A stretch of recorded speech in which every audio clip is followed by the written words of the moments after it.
This museum is a street showing Glasgow in times gone by. A lot of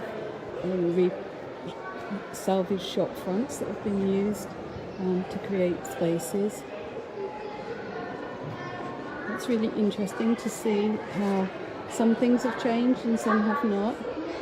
So here we have a pawn shop, which nowadays replaced by places like cash converters.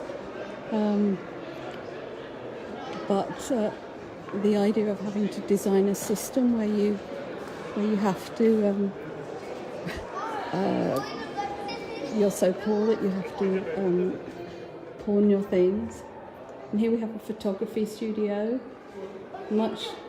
Many fewer studios now that people are taking their own photos and using their phones to do so.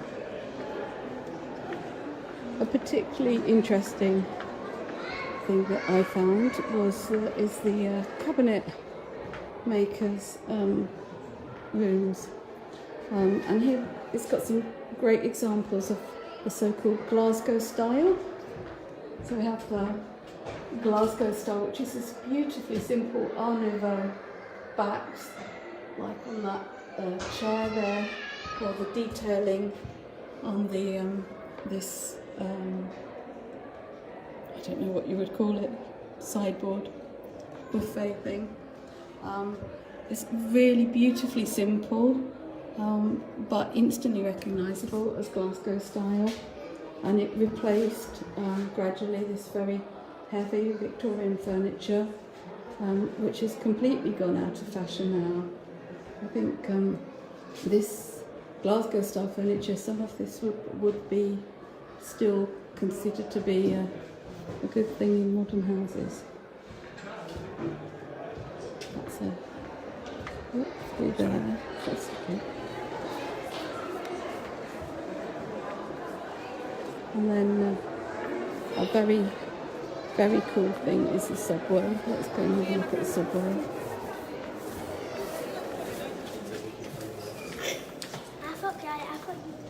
So here's the subway, and the fascinating thing about this is that it was a pulley system.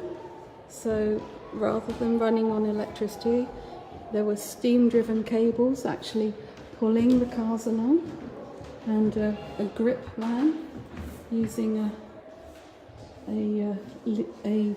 lever,